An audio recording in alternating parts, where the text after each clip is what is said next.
Hi, I'm Liza Monroe, and I'm a member of Moses. We're headed to Milwaukee to take part in a Reform Now action, and our concern is to focus on GPS monitoring and revocations issues.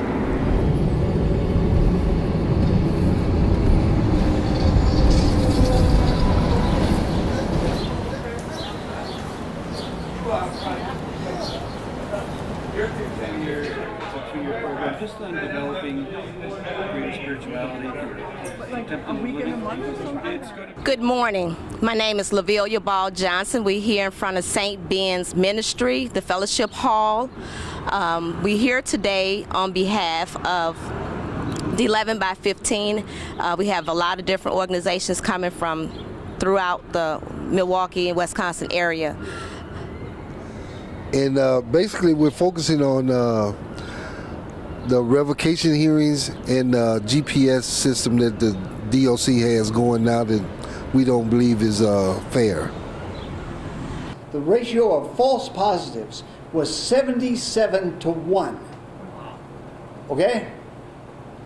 We're sending people back to prison on one chance out of 77 that they might have done something wrong. That's got to stop. That's got to stop. And that's what we're going to do today. That's the issue we're holding up. I passed every drug test they've given me. I made every required meeting, and I have managed to go by all the other rules of my parole agreement. But I've been picked up by the Milwaukee Police Department multiple times because of the electronic monitoring system that is supposed to track me wherever I go. Has reported I was someplace where I shouldn't be. One time the system reported that I was in the middle of Lake Michigan. For real. I mean, no, this is not, I mean, it's funny, but this is serious, y'all. I was in jail for 5 days before they came to install a new bracelet to release me. If I had a regular job, I would have lost it. I'm thankful that Redeemer Lutheran Church, where I cook for the community meals, understand and let me come back for my job. You need to understand, if you understand anything about mental health, once an 18-year-old goes in there, after coming from the street, and he goes in there and he does 18 months, it is simply ridiculous for you to expect him to come out here and be a vital part of the community.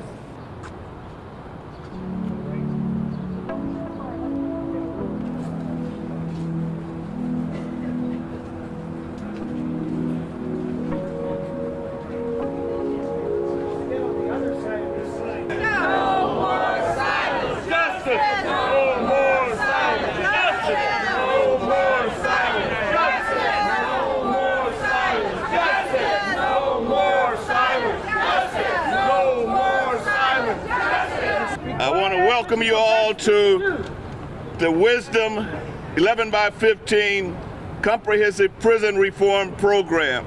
We now come before you today stating that we are not going to go silently in the night. We will not become a Ferguson, Missouri, where we let all of these things go about unanswered until they blow up in our faces. This is a proactive method that we are using to address these situations, speaking for those who can't speak for themselves, and showing that we're a diverse community with diverse religion and diverse backgrounds, saying that we're going to stand up with one voice and with one intention is to make sure that justice is brought unto those individuals who are incarcerated. We can't let this go unheard and unaddressed. We have too much waste in human capital. We have too many lives that are going by the wayside that we can't account for. It's making our communities unhealthy. It's making our communities unsafe. Locking people up and locking them away does not make our communities safe. It makes it dysfunctional. Today, we together call on our governor, the Department of Corrections, and our state legislator to make it clear that Wisconsin will not revoke a parolee's parole status unless a new crime has been committed.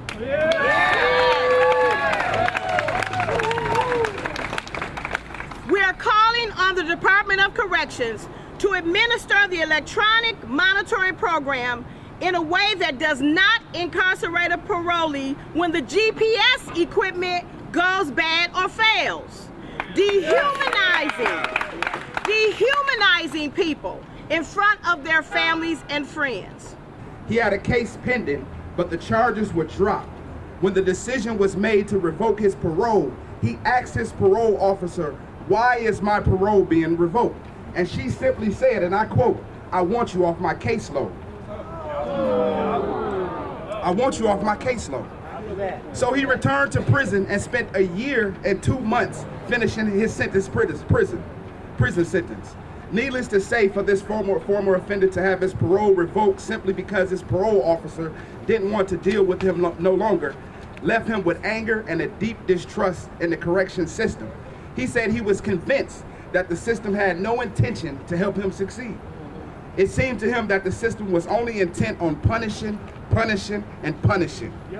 He said that if his parole officer was really trying to help him succeed, his chances would have been a whole lot better. There's hundreds of stories like this in this building. That's true.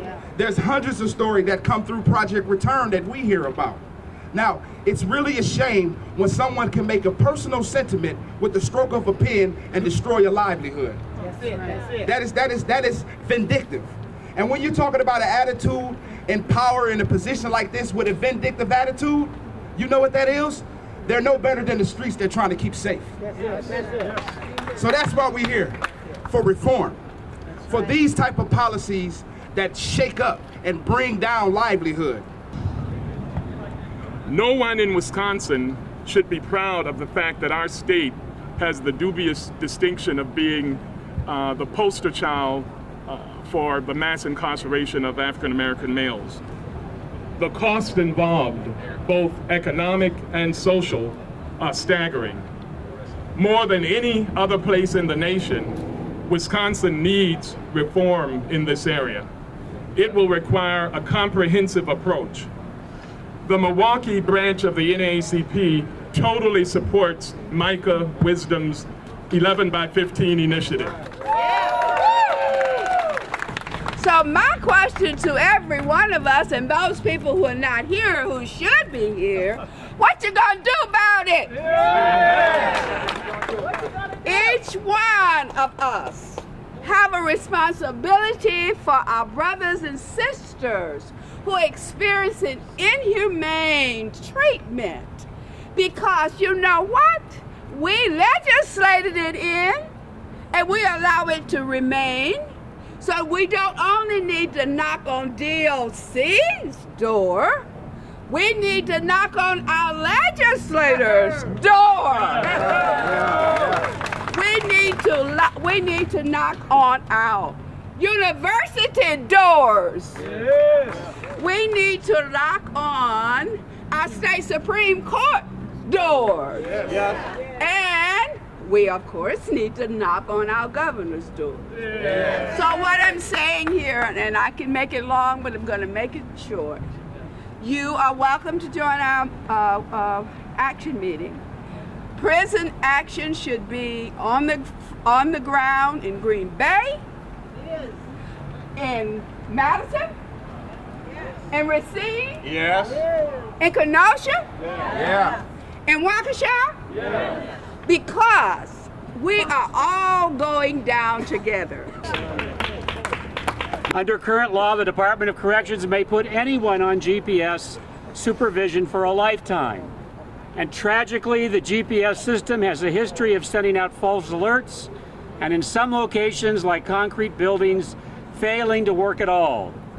Former inmates who wear the GPS bracelet can be reincarcerated for repeated failures of the GPS technology over which they have no control. The Wisconsin Council of Churches believes the recommendations offered by the Reform Now campaign are sensible first steps to address the injustices in our state's revocation system.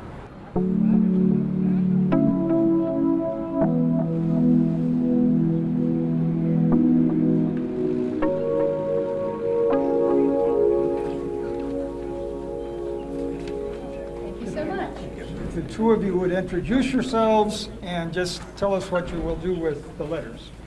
My name is Lucas Wisniewski. I work with the governor's office. I'm an advance coordinator. I'll make sure that this letter gets to our office and that the governor has a chance to look over it.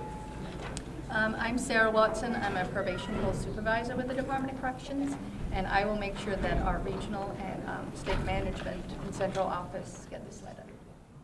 Thank you.